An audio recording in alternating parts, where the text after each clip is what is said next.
This is the issue we had last time? Yes, this one, yeah. Yeah, but we should actually be able to open the power point. Yes, this one we don't need. It looks really shitty. Just open, I don't know.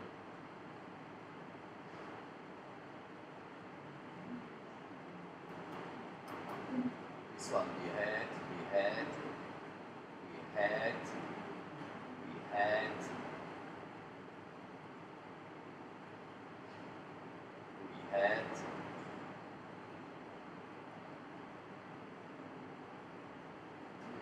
This one.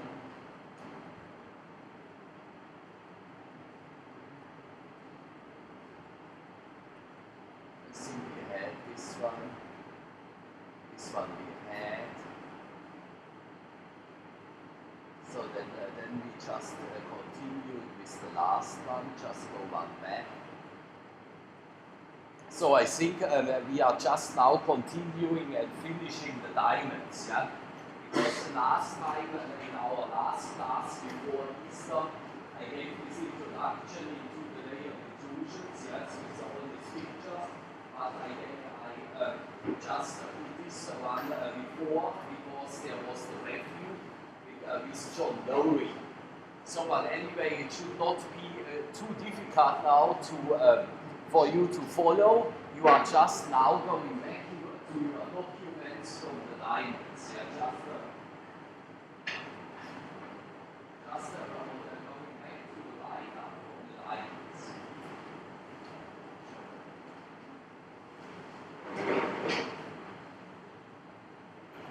It is now a little bit stupid because the projector is not working very well.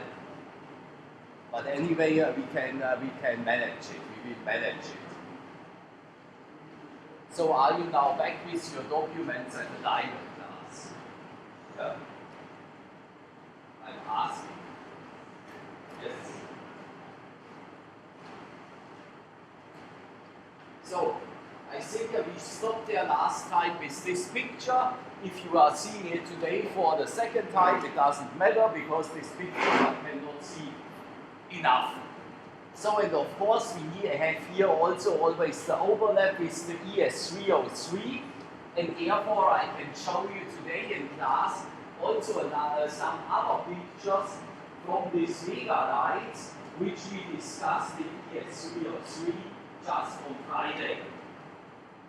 So here we have a cross section through Southern Africa. We have here two models. So it is Southern Africa because here we have the Atlantic and here we have the Indian Ocean. Then we have here the boundary between the lithosphere and the asthenosphere. Yeah, I showed you also on Friday when we made these pictures there, the boundary between the lithosphere and the asthenosphere. And I told you at the boundary, for example, and the boundary from the lithosphere to the asthenosphere, we have temperatures of about 1200 degrees Celsius, but it could also a little bit more hot, or it could also a little bit more cool. It depends always where you are and what's your geothermal or paleotherm is. So, and I told you last time, I'm just remembering it, here we have the boundary the boundary of the stability fields between the graphite and the diamond. You should know by now that graphite and diamonds, these are polymorph minerals, and Neil did some exercises with you in class regarding the polymorph minerals, and he used this exercise with the hyaline, the siliconite, and what is the other guy, the andesite, yeah? So, and the diamonds are also, diamond graphite, these are also polymorph minerals. That means they have the same chemical composition, but a different crystallography.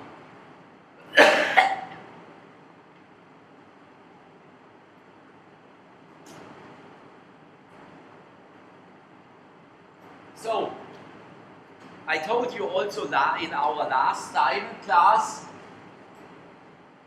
if the kimberlite is rising up And you know by now the kimberlite is just a carrier of the diamonds, yeah? As the you are using the master bicycle or horse as a carrier, yeah? It has nothing to do with your formation, yeah? And that's for the diamonds itself. The same, I told you this also last time. So, and then if the kimberlite comes up through here,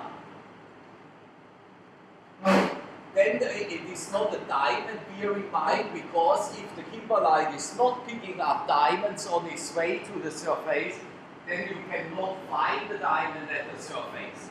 So it has then to go, this kimberlite has to go through a diamond-bearing unit. So in these diamond-bearing units, they occur in the diamond window, and the diamond window is in the depth ranging between 175 and 225 kilometers. So we have here diamond-bearing astenosphere, yeah, that is this one, that is diamond-bearing astenosphere, that is this one. Then we have here diamond-bearing garnet harzburgites, yeah, this is this one. You know what a harzburgite is? You saw a lot of harzburgites when we went to borrow, at least for those of you who went with us to borrow.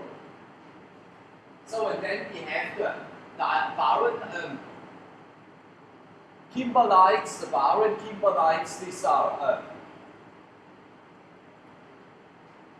non-diamond-bearing kimberlites, and then we have the diamond-bearing kimberlites, and these are just this one, which are running through here, through the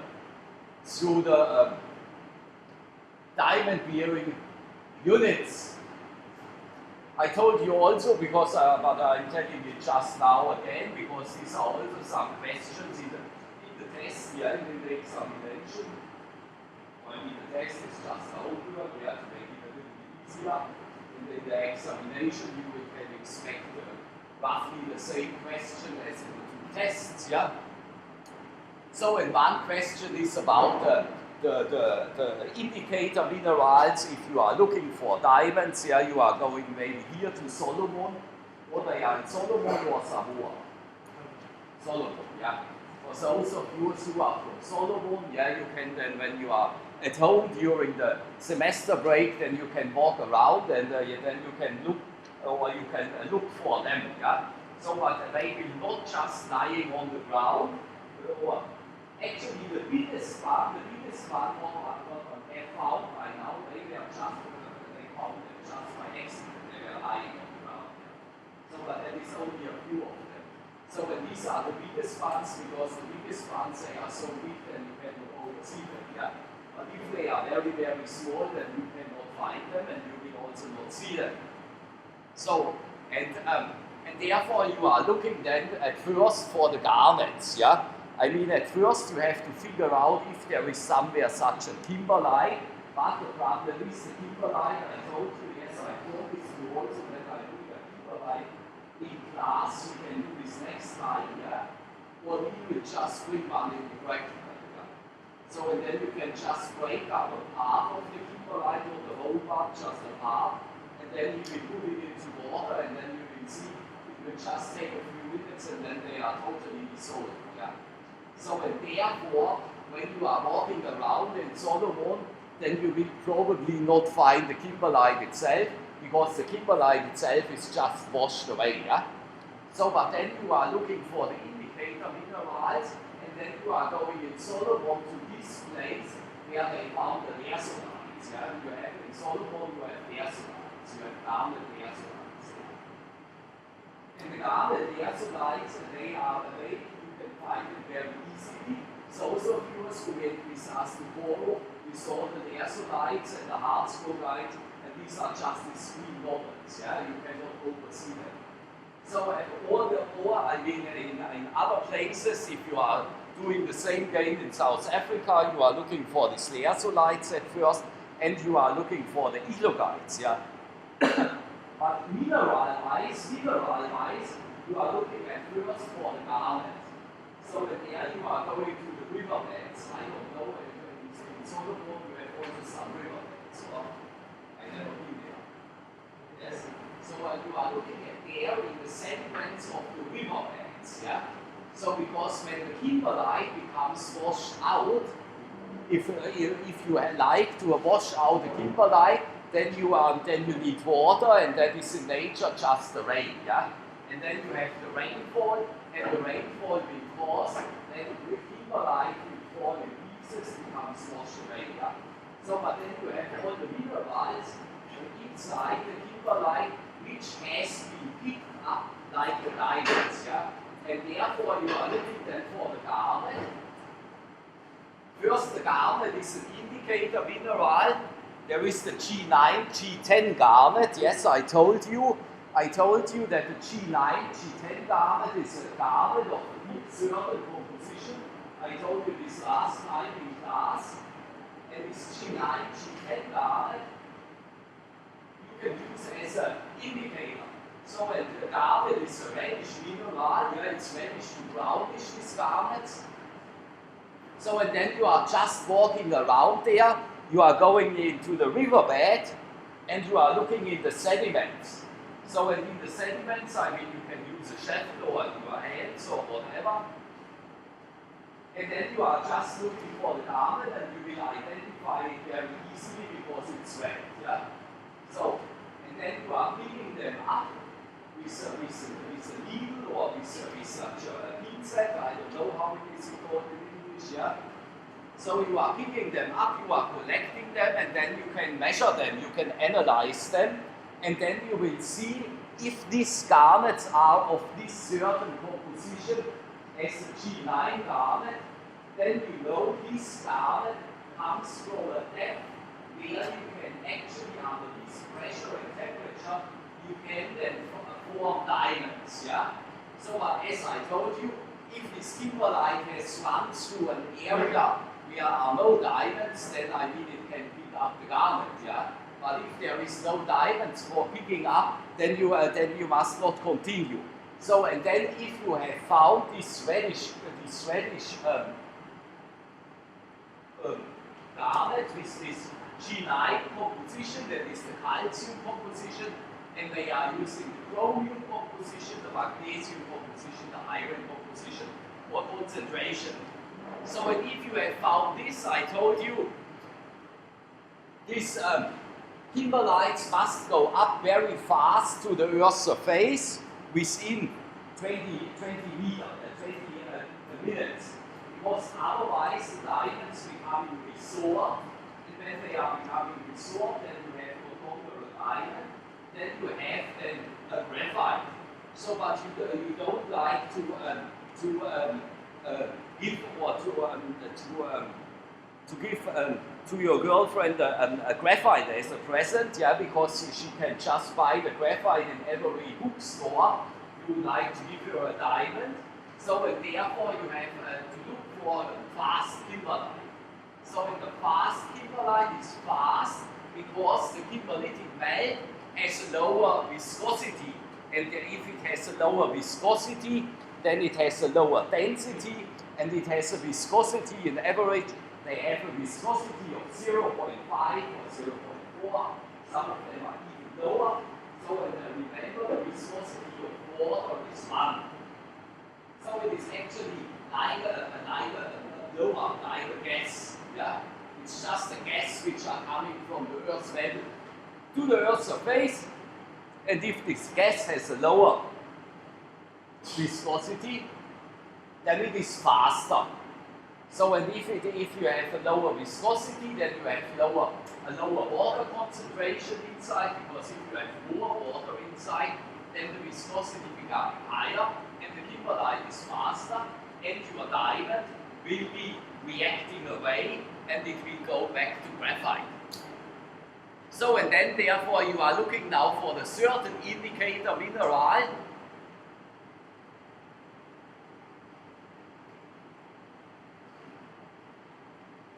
You are looking for a certain indicator mineral, for a second indicator mineral, and the second indicator mineral I told you this, that is the ilmenite, yeah?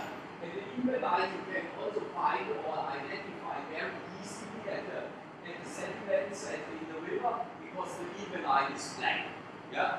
So and therefore you are looking for which has a very low iron 3 plus concentration, but a high magnesium and iron, a magnesium rich ilmenite.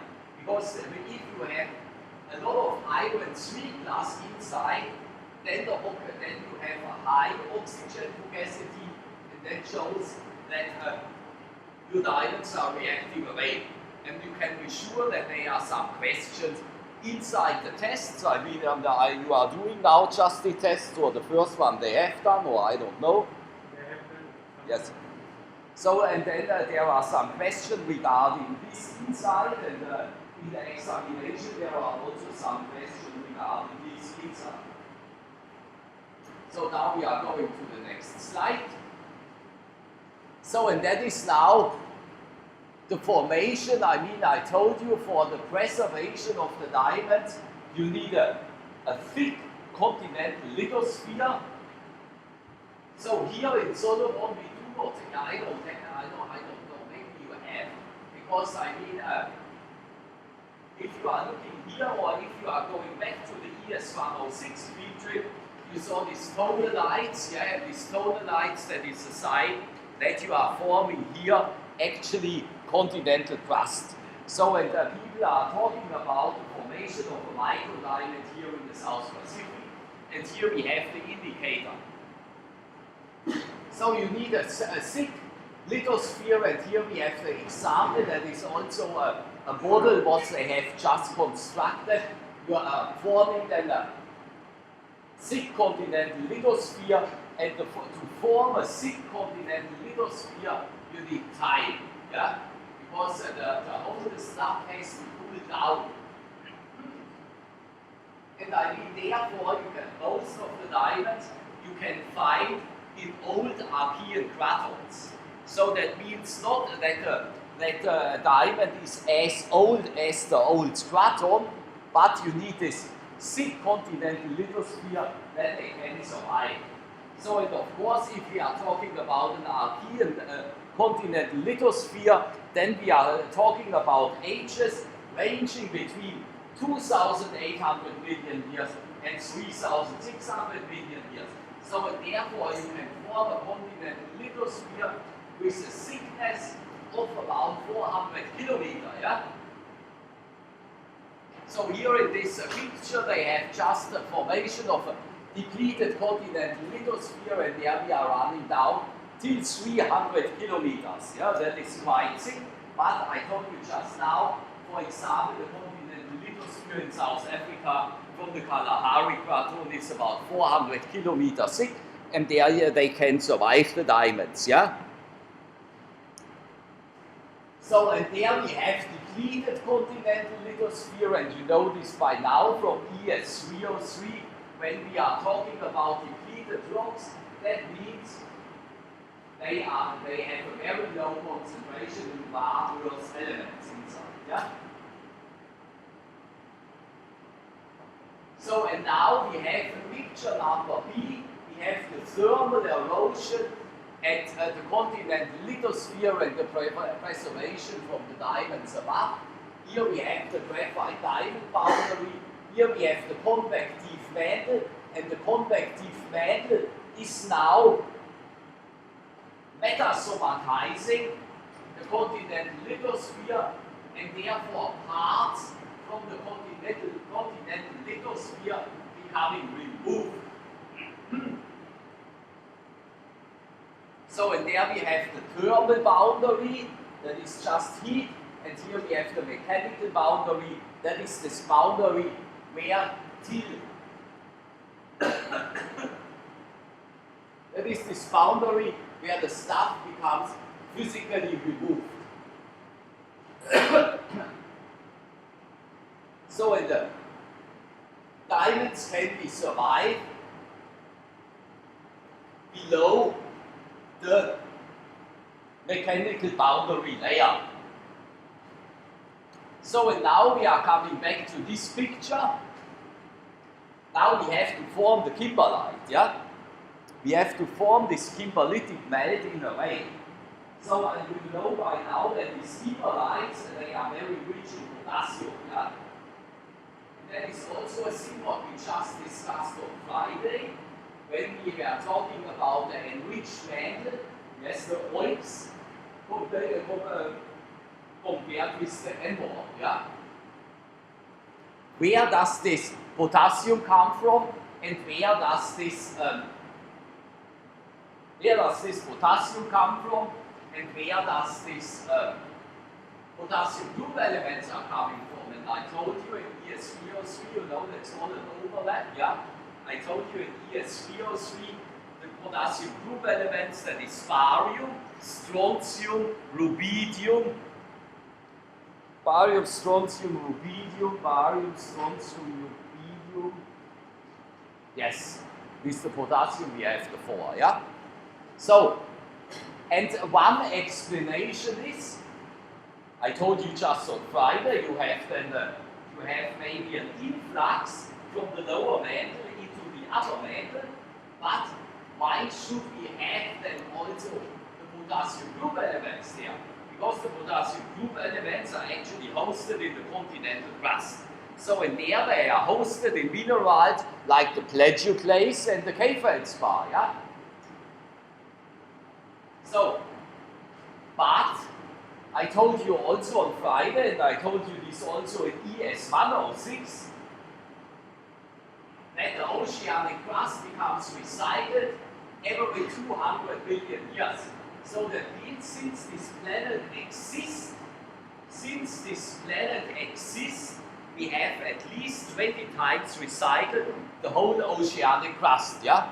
So here we have to wait a little bit for recycling, because the oceanic crust here on the microplate of Fiji has just formed recently. Yeah? It's just 45 million years ago. That means we have in average we have about 150 million years longer to go till Fiji plate becomes subducted beneath Australia. Yeah?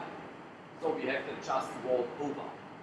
So, and then these old lithospheres, they are hanging around in the Earth's mantle, and they can hang around in the Earth's mantle 1 billion years, 2 billion years, maybe 3 billion years, but maybe not longer than 3 billion years, because they cannot hang longer around there since plate tectonics started. So, and now you have this, we are calling this a megalite. Yeah, a megalite is just a huge enormous, huge piece of rock, and that is hanging around here in the Earth's mantle. So in these megalites, I mean in such an old oceanic crust, after it has become subducted, it is maybe 80 kilometers thick, 80 kilometers thickness, and in this old oceanic crust, you have huge cracks inside, yeah? Cracks in this direction. Yep. So that looks then like this.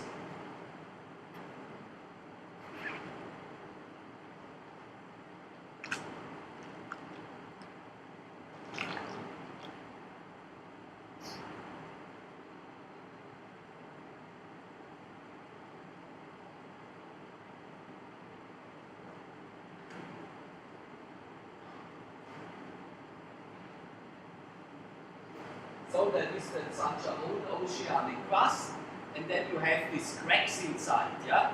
And these cracks can go down 50 to 60 kilometers, even longer, yeah? So, and these cracks then are filled up. I mean, you have on the top of the oceanic crust, you have a layer of sediments, yeah? You have here sediment, but you are filling up all these cracks, they are filled up with sediments, yeah? So and these sediments which are lying or which are here on top of the oceanic crust and in all these cracks, they are coming from weathered continental crust, yeah? Because if you are weathering the continental crust, then your sediments, your particles, they are going into the river, and the river is going running into the ocean. Yes, and then you are filling up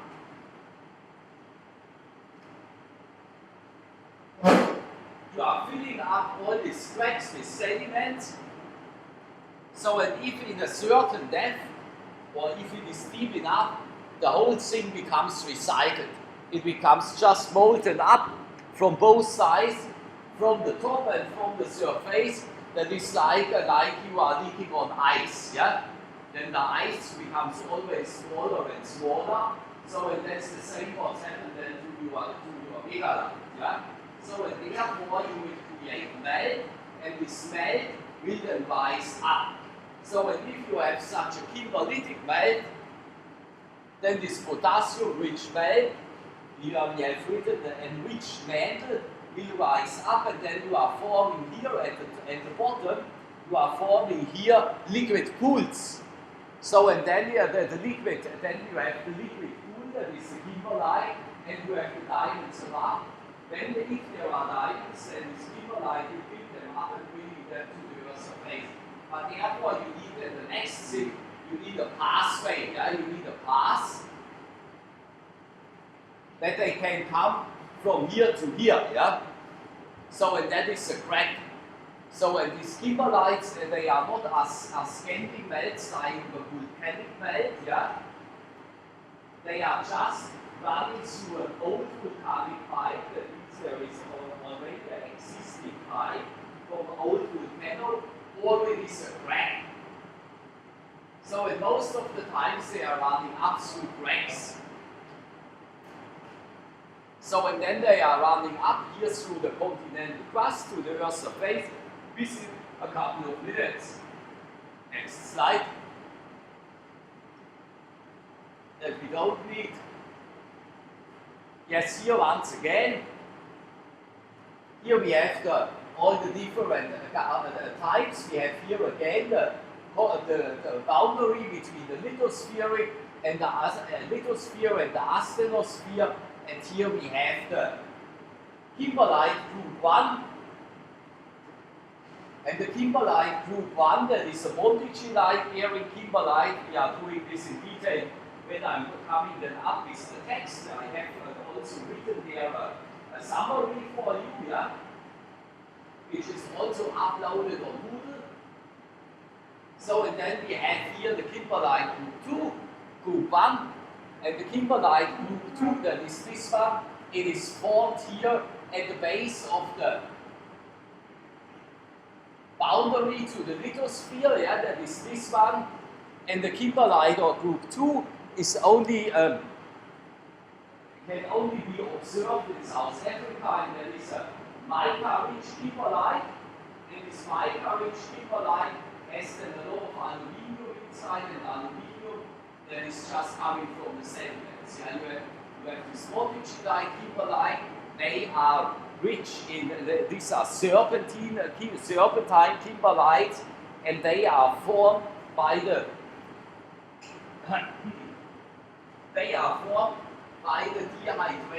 hydration of olivine and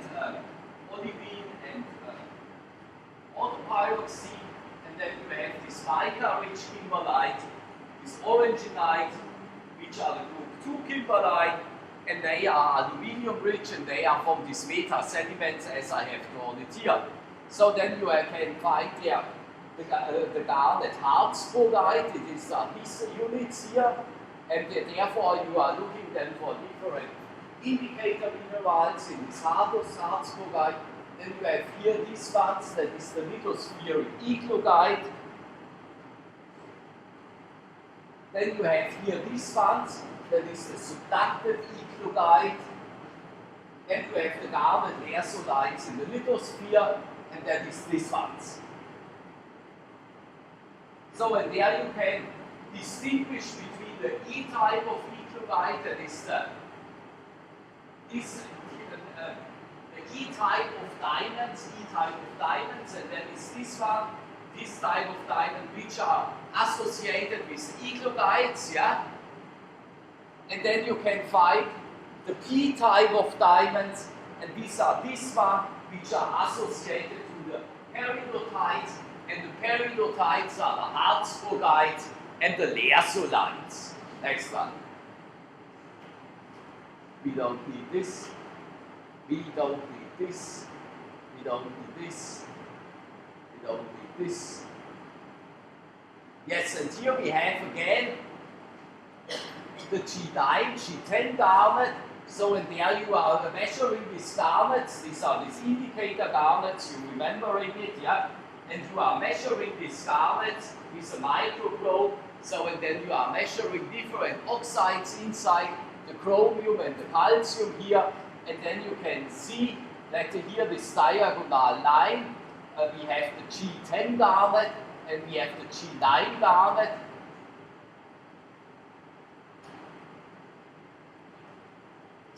And the G10 garnet, that is this garnet, which is associated with the diamond bearing, which is the G10 garnet, that is this one, which is used for the as a diamond indicator for peridotites. Yeah. Next one. So here the same, we have the calcium against the, you are measuring in this garnet the calcium, you are measuring the magnesium, then you can calculate the X and G, and here what they have measured here, one can look at the chromium, yeah? So, and this is then the range from the magnesium, iron, calcium, and chromium concentration, which shows you the composition of the peridotic garnets occurring together with the diamonds. Yep.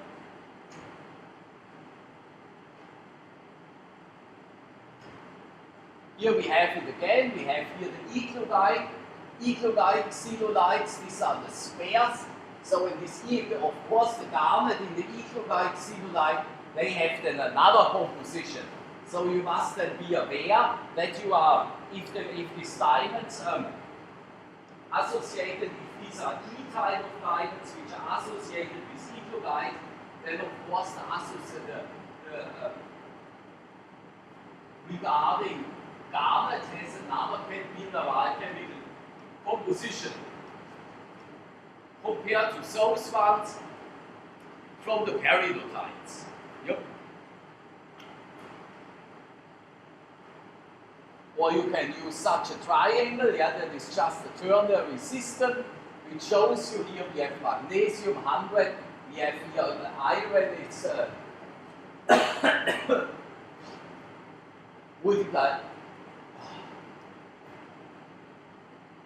multiplied by 30, and calcium also multiplied by 30. So and then you have here these different fields, and these different fields are showing you the mineral chemical composition for that diamond, which are associated, depending if they are associated with the E-type of diamonds, the eclogite or the peridotite. Yep.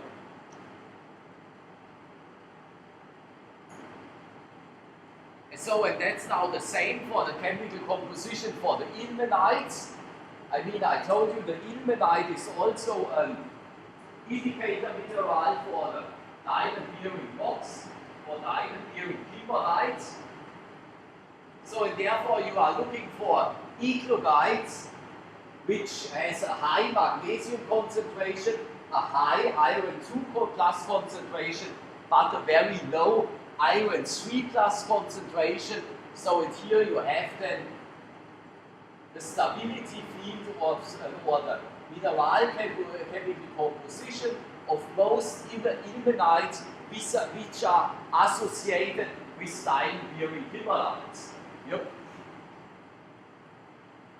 So now we have to distinguish between the group 1 kimberlite and the group 2 kimberlite.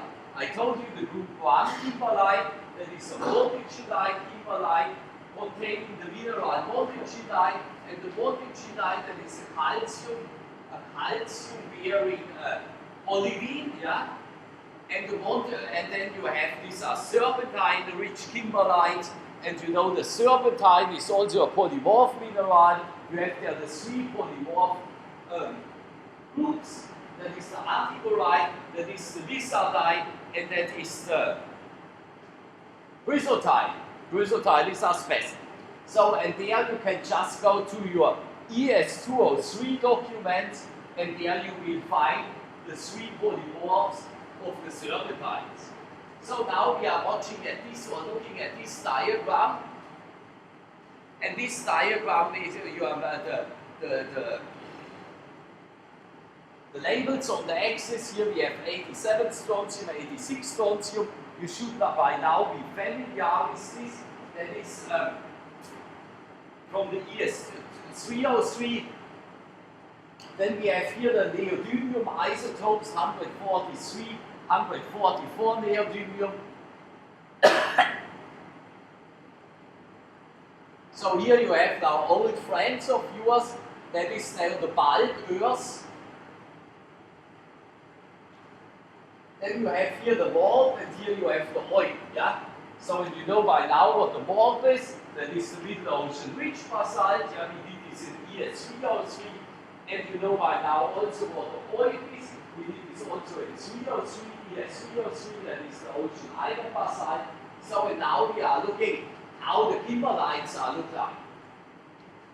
So then we have here the group 1 of group 1 kimberlite, and the group 1 kimberlite is also, it is very identical with the oil, yeah? So and that is now very important, just to make the bridge again to ES303. The oil is the ocean island basalt, and I told you this one is compared to the wall, very enriched in incompatible elements, yeah? You know, like the potassium group elements. So, and the kimberlite group 1 is nearly of the same composition as the oil, yeah? So, and now we are making again the bridge. The oil is formed, as I told you on Friday, or the melt for the oil is formed by the recycling of old slabs hanging around, yeah?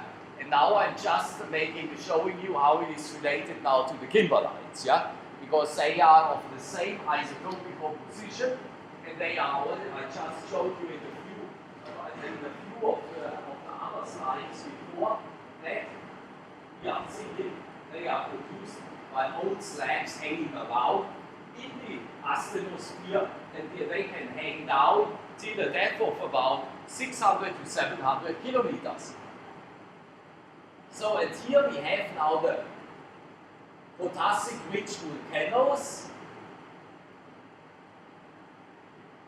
Potassium-rich volcanoes, and these are the alkali basalts, yeah? And the alkali basalts and the alkali basalts, yeah, we will talk about them maybe next week in year 303. So, and they are then associated more with kimberlites of group 2. So, in the kimberlites of group 2, these are these orangenites.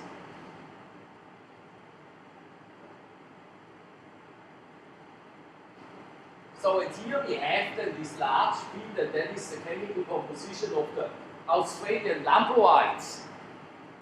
Yes, I told you, I don't know, a couple of weeks ago.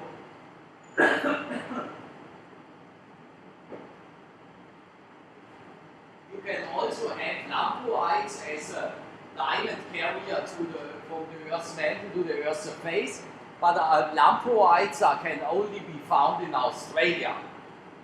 They have a different mineralogy, so they are found in Australia in mobile belts. Yeah, I will show you then just a slide where we have the mobile belts. So, and here you have some very silica undersaturated belts that is just Lewisite hills, and here you have the smoky body. The smoky body is somewhere, yeah, it is in the Colorado. So, but this is now how you are using the isotopes and how different are the kimberlites from each other. Yep.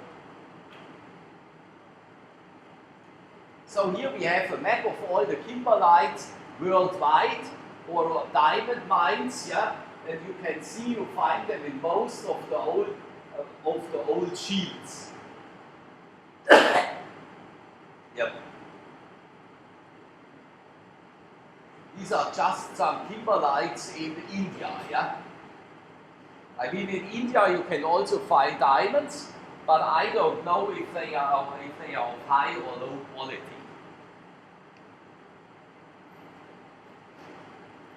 But I mean, India is also a very old radon, yeah.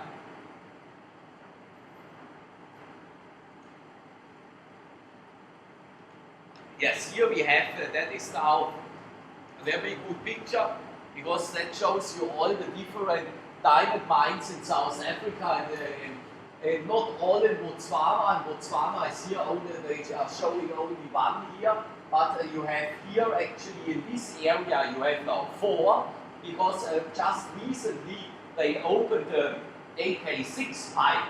When I was in Botswana, I went very often to the north here.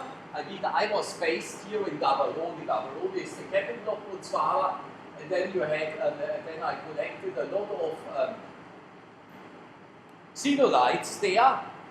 There are, when I was there were 3 pipes there. That was the Oraba mine, that was the Damsa mine, and that was the Letlhakane mine. And then I had always to go very early in the morning, because from here to here it's about 800 kilometers. So at 800 kilometers, and then you had to go on full power, yeah? Because in Africa it's always like this. It becomes, the sun comes in the morning at 6 and goes in the evening at 6. So the best thing is to travel there during the day, because you know, there are a lot of elephants around, yeah? And these elephants, they are just walking on the street, and then they are standing on the street, and you know, they are actually stronger than my car, yeah? So, and that is a big problem, yeah? You have there a lot of accidents with animals, you know? There are also a lot of cattle around, because in Botswana, it is, they do not have, the farmers do not have a fence, yeah? So because they are saying the country is for everybody, yeah? So then all the cattle and the horses and everything is running around on the street, yeah? So it is like a parkour, yeah? Driving around all these cattle and elephants, yeah? So anyway, and when I was there, they opened the AK6 mine, and Chaneng is about here. Chaneng, I told you, that is the world's biggest diamond producer, yeah? It's a huge mine with 3 pipes.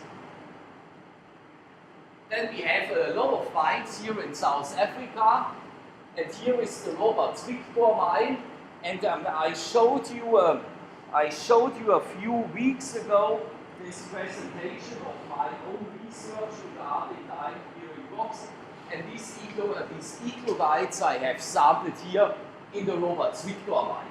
So we must now not go through all the mines, yeah, because I mean then it becomes boring. But you can see here you have a lot of diamond-bearing mines, and now they are also started to look for the diamonds at the ocean floor.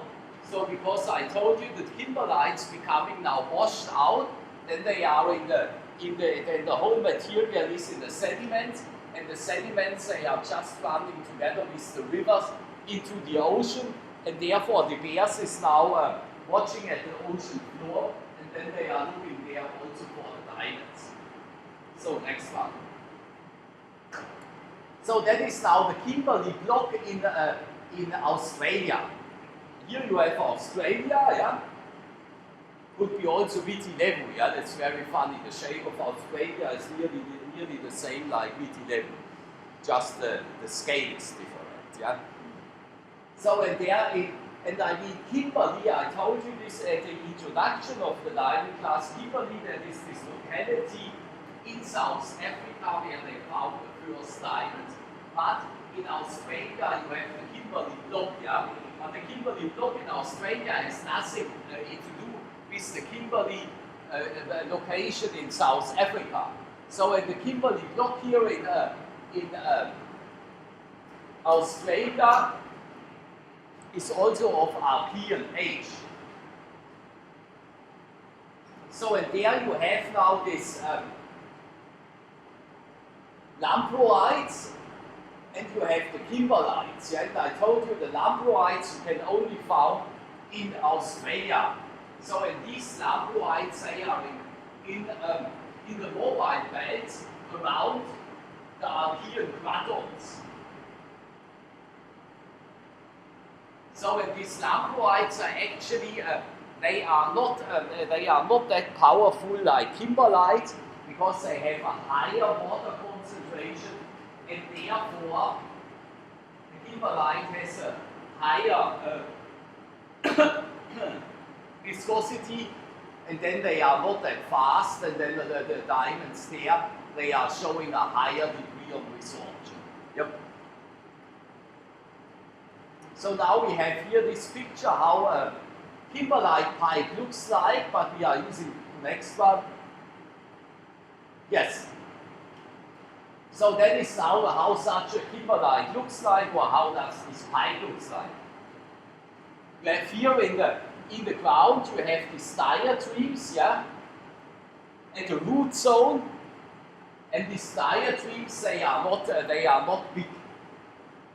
They are maybe, you have here a very fast flower, and I mean these root zones, these seeds, they are not very big in diameter. They are maybe 1 to 2 meter wide. Yeah. Usually they are 1 meter wide. They are not bigger. So and then it looks like a radiator system in a car, yeah. So because I mean kimberlites, they have at the top, they are not for, I mean they are forming a small caldera, but only a much smaller one compared to that of volcanoes. So because the kimberlite is very fast, but it cools then up also very fast, and it becomes then nearly frozen, close to the Earth's surface. And this very small cooling process, that is because of this radiator system, and that leads to a very fast cooling. So and here you have the diatreme phases. In the diatreme phases, the kimberlite becomes then explosive because you are removing during your cooling process, you are removing a lot of water from the kimberlitic belt. Therefore, the belt becomes relatively enriched in CO2, and then it becomes explosive. But as I told you, I mean you are forming here a tooth ring and here a little bit of crater facies, but not like compared to a volcano, yeah? Not that big. So and here you have these diatreme facies, and these are such from the shape like champagne glass. They have a champagne glass shape. Yep.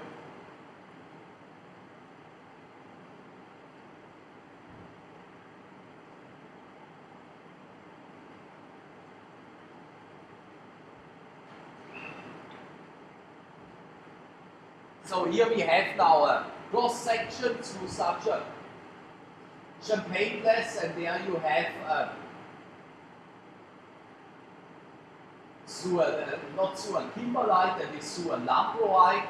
So in there you have then different stages inside. You have here the phlogopipe olivine lamproite, that is this one. Then you have here an olivine lamproite, that is this very fine dotted one. Then you have here an autobrachiated olivine lamproite. Here you have the olivine lamproite occurring as a lapilli, and you have a sandy lapilli. So and there you have then also different stages or different formations within your kimberlite, and then it's just the kinetic thing of sorting the things out. Yep. So I told you that most diamonds, all diamonds from crystallography, from the crystallographic points of view, they are cubic, but then you have also some different shapes within. I showed you there are also some pictures in the introduction class. But here you have them again.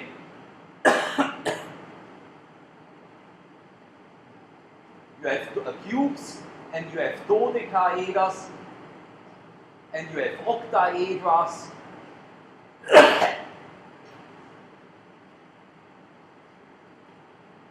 And you have this, no, I can now not read it, that is my problem.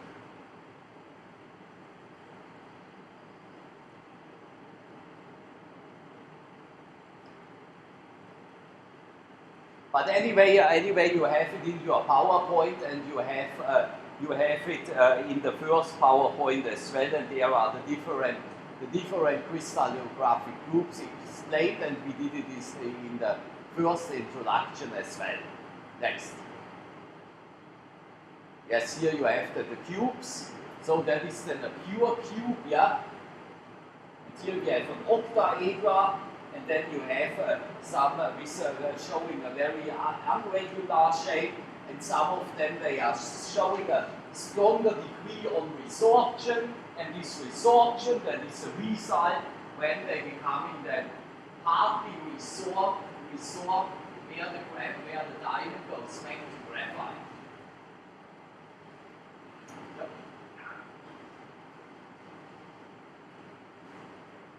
So here that is again a very nice cube. Here they are forming some twins, and here they are totally irregular shape. So I told you that it is strongly dependent on the oxygen fugacity if such a diamond can survive. So and that means we need a low oxygen fugacity, and the oxygen fugacity will also change with the temperature and the pressure. So here we have 6 gigapascal, here we have it at 4 gigapascal, and at 4 gigapascal we are moving with the diamond graphite boundary below. So and then in this, then you have this field, and if you have these conditions here with this low oxygen fugacity between 600 and 700 degrees Celsius, no, we have here not, we have here 600, 800, between 800 and what is this then 11, that is 1900, and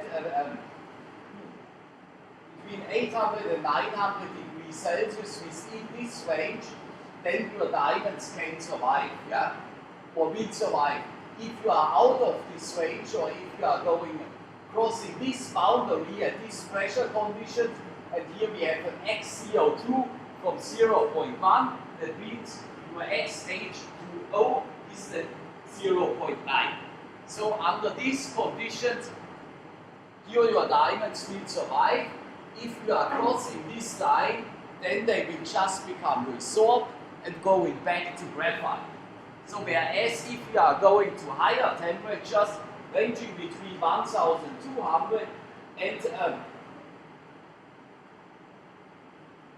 1700,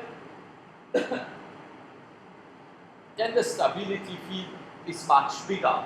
So at these temperatures we are expecting at pressures at about 6 gigapascal and an XCO2 of 0.1. Of course, if we have a more CO2 rich melt, then our fields will also change. Yep. That one we don't need. That one we don't need. We have done such things. No. No. No. No. No. No, it's just that is just a figure which shows you the distribution of the distribution of diamonds in kimberlite in a mine. So and that is then here measured in carats per 100 tons. Yeah, you can see here in this part of the kimberlite you have the 17.8 carats of diamonds per 100 of tons. Yeah, and you know 1 carat is 0.2 gram. So then you can imagine how long you have to dig and how big then the hole is, yeah? So next one.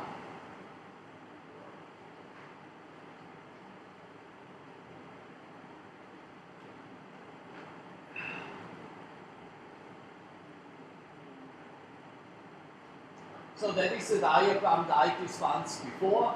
We have here a pressure at 5 gigapascal, and a CO2 of 0.1.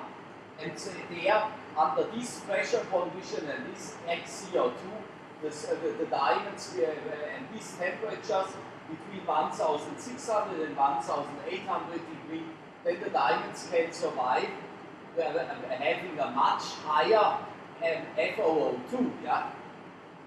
So, and that is then actually the conditions which you have in the Earth's mantle where the diamond stability field is. Yeah? And there they can actually survive having a much higher oxygen capacity.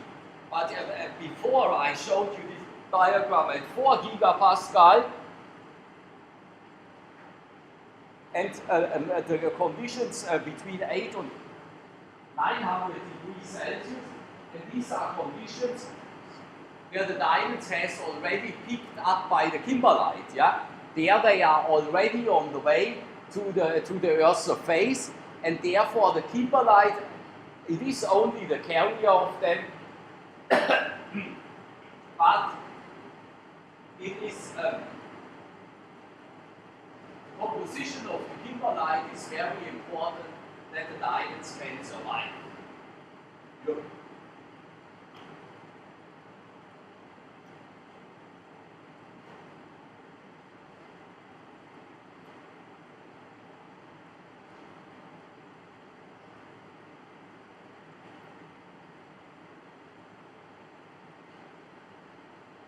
These are just the different rock types which different rock types in the Earth's mantle from the diamond window or the stability field where diamonds can be found. We have here the eclodites, yeah, that is typical for the E-type of diamond. We have clinopyroxenites, we have websterites, and we have lherzolites, and we have some carbonate bearing-rich rocks. Next. This one we don't need. These are just this we had already. Yeah, this is this one. So and then we have here the last. It's the last picture, and here we have just a list of minerals. I think there are a lot of fake diamonds around. Yeah, there are a lot of fake diamonds around, and if you are going, for example, to Thailand, then you can buy a lot of fake diamonds, and there they are using other minerals. Yeah, so and for example, glass. Yeah, glass is the first one. You can just use glass here. That is then actually SiO2, and then they are cutting it in the same way and polishing it in the same way like the diamonds, but they are looking then from the shape like a diamond, but they have then not this shine. So, and if you have, if somebody, or if you like to test if it is a glass or a diamond, then you are just using the stone, going to the next window and scratch it. If you can scratch it, then it is a diamond. If you cannot scratch it, then it's glass. And then, of course, from the shine. Yeah. So then, zircon is another mineral which they are using to make fake diamonds. But we must not know go through all of them. You should only know as an ES301 student that fake diamonds are existing. Yep. Yeah, that is another thing. That is another thing. And that is also a thing which I'm working as well on it. That is just to measure the nitrogen concentration in microdiamonds or in diamonds as well.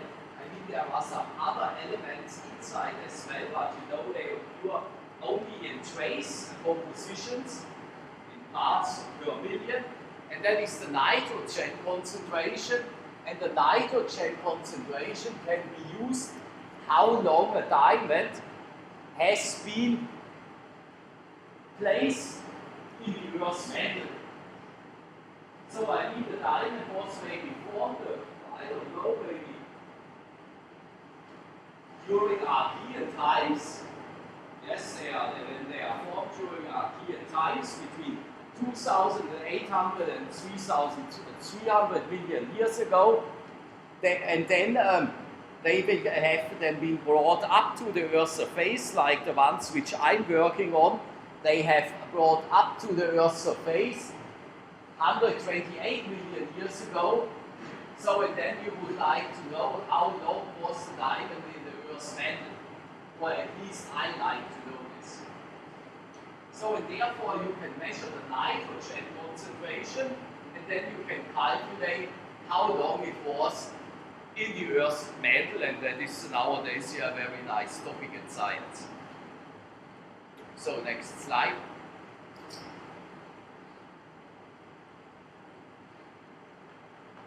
That is just a distribution from cubic diamonds. No, that is yes, cubes and others. So and there you can see that most of them are not cubes.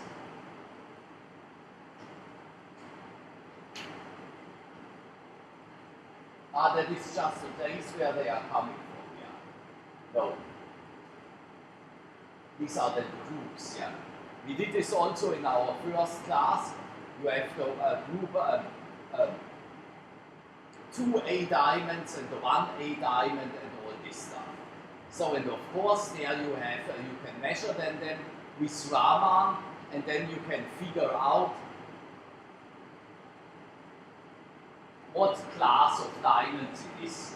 So and then you can sort it out if you have more of them or more of the other. All of the others. Yes?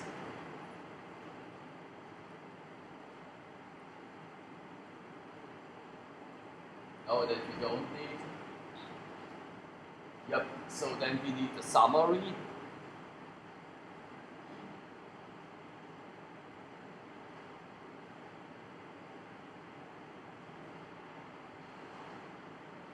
Yes.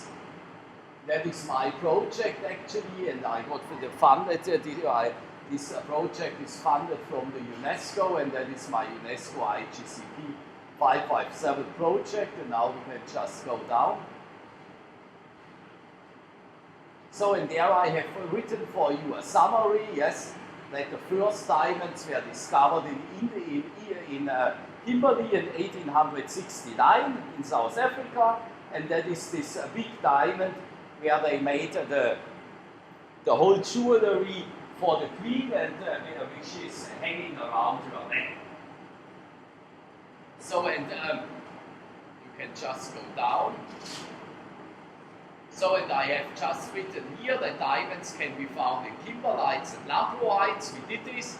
These are potassium, magnesium, and volatile-rich and silica-poor rocks, and they containing some hydrosilicates and carbonates. We have done this. So then mainly they consist of olivine and phlogopite. Yes, the olivine is, you know what the olivine is, yeah? And you know the phlogopite as well. The phlogopite, that is a magnesium-rich biotite. So in these kimberlites, they are extremely explosive and inhomogeneous rocks which contain a lot of different components. And these components, these different components, these are the xenolites. Yeah, we did this in class. The xenolites are just the rocks. These are the eclodites and the ersolites and the arzolites. So, and then the xenocrystals.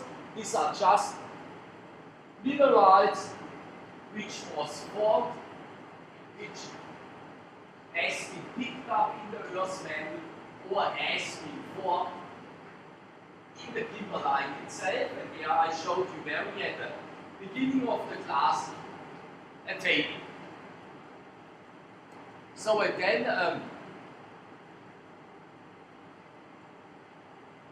yes, generally these xenolites are mantle rocks as peridotites and eclodites, So when they have coordinated inclusions in diamonds, and the carbon isotopes, I told you this as well, showing that you have two groups. One of these two groups is the p-type of diamonds. These are these diamonds occurring together with the peridotite. And the second group, that is the E-type of diamonds occurring together with the eclogites. I have written this down again for you. So, and then these peridotites containing an olivine, orthopyroxene, clinopyroxene, and calcium poor, chromium rich garnet and or chromite. Where are the E-types of diamonds? Are eclogitic diamonds, and they can be found with chromium poor, garnet, ophrosite, rutile, kyanite, coesite, and or sanidine. So, and then we did this also in class to identify the diamond-bearing kimberlites from non-diamond-bearing kimberlites. The mineral chemical composition of the indicator minerals has been used. Yeah, we did this. We did this at the beginning of the class, and we did this also today again. Then we are using the G10 garnet is used to identify P-type of diamonds, whereas the E-type of diamonds are associated with the sodium and titanium-rich garnets. So the other aspect is that kimberlite must not only sample the diamond, they have also to survive the rise up to the Earth's surface. I told you they have to have a low oxygen capacity. That means they have a low water concentration that is residing in a low water concentration, a low viscosity, and then they are very fast.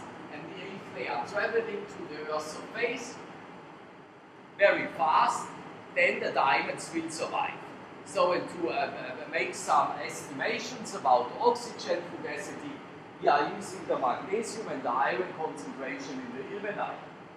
We did this today, yes, and at the beginning of the class. So then where does the dark carbon come from? So we can, so there are two types or two models where does the carbon come from to produce or make these diamonds in the Earth's mantle. That is this model, that the carbon is a primordial carbon, and this carbon that was then concentrated in the Earth's mantle, during the accretion of the Earth. Yeah? We did this also, and we discussed this also in ES301. That is then just, I mean, at the beginning the Earth was very homogeneous, and then differentiation took place. So in there, the Earth model shows or tells us that they are thinking the diamond came just from the differentiation of the early Earth. So, or the second model is that that is partly mantle and partly reconstructed crystal carbon and even organic carbon.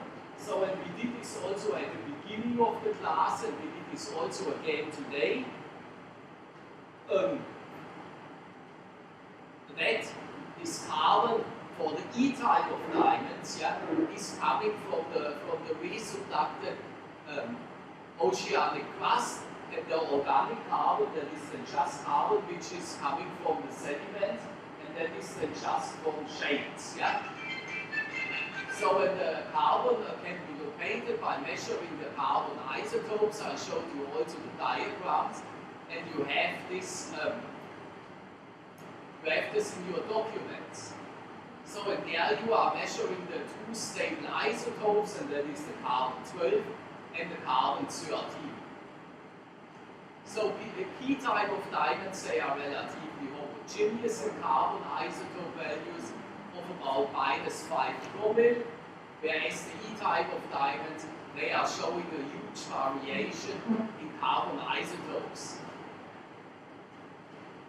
So and therefore, because if you are comparing the variation in carbon isotopes and the values of the carbon isotopes which we are getting from E-type of diamonds, then we know that they are coming from biogenic carbon, and the biogenic carbon is this carbon which are coming from resurfactant crust, and that is then because the carbon is coming from shales.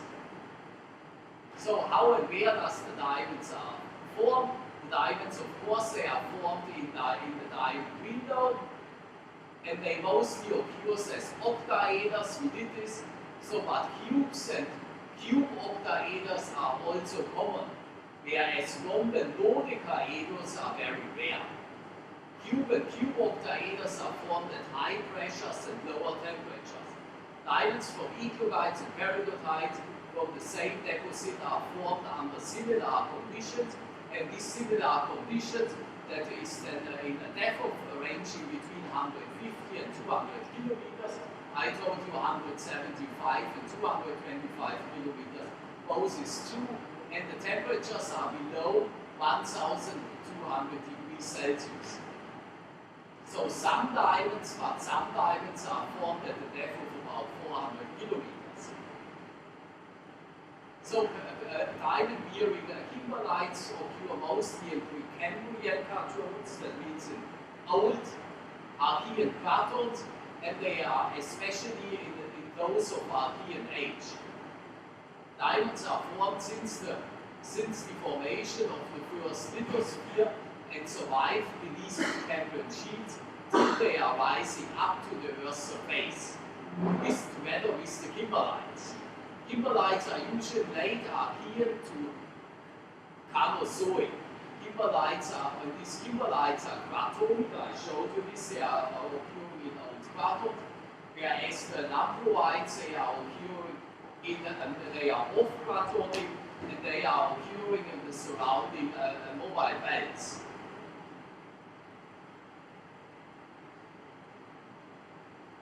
Yes. So, and then, of course, I told this you as well, the diamonds are formed in relatively cool continental roots, because otherwise they cannot form, and they cannot survive.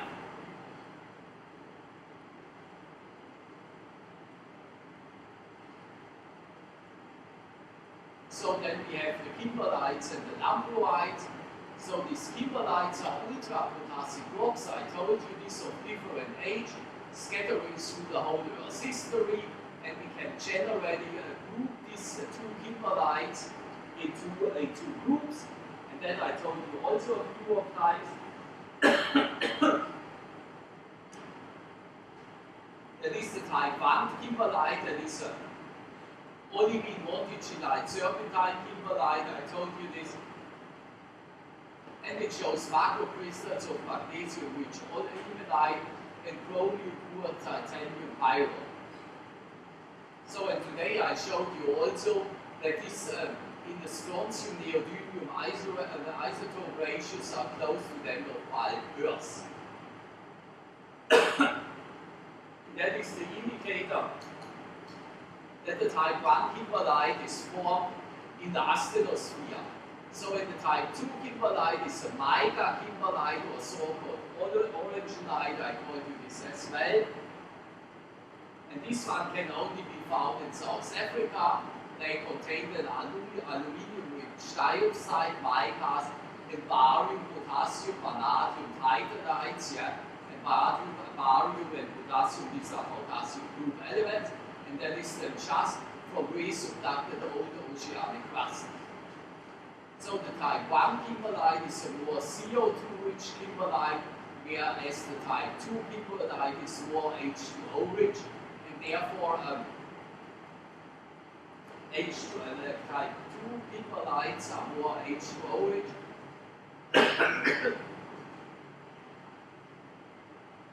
And therefore, this type 2 kimberlites show generally a higher oxygen capacity, which results then in the higher resorption and degree of resorption of the diamonds.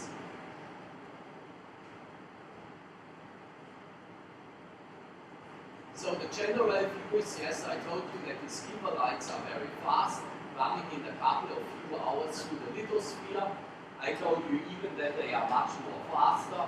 They can be reached from the Earth's land to the lithosphere actually within 20 minutes. So the typical type 1 kimberlite shows the 3 phases.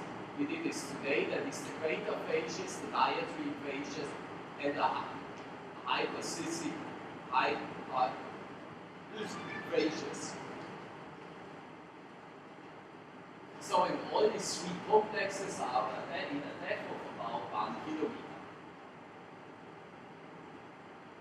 So the crater phases is the mostly eroded because the kimberlite they become washed out very easily by the rainwater, but the crater phases is by now not understood at all.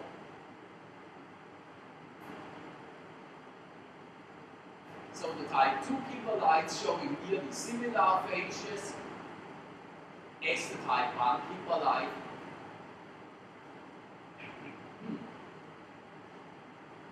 But they are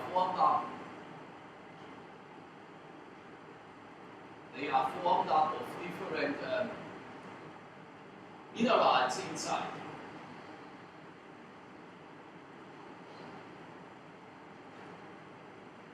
Then I have here also written the summary of the indicator minerals. We did this now a lot of times. I have not to go through again.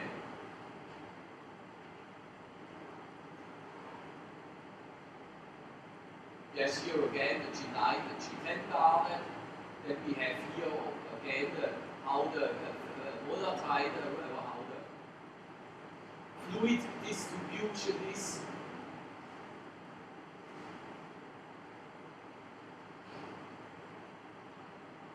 Then I have here the alternative model that kimberlites can move up in railway speed through the continental crust due to these so-called Röhrmann cracks. I showed you this also.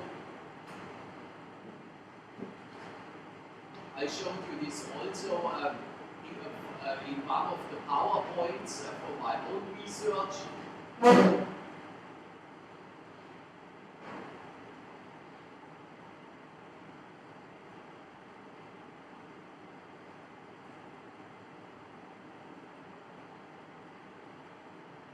Yep.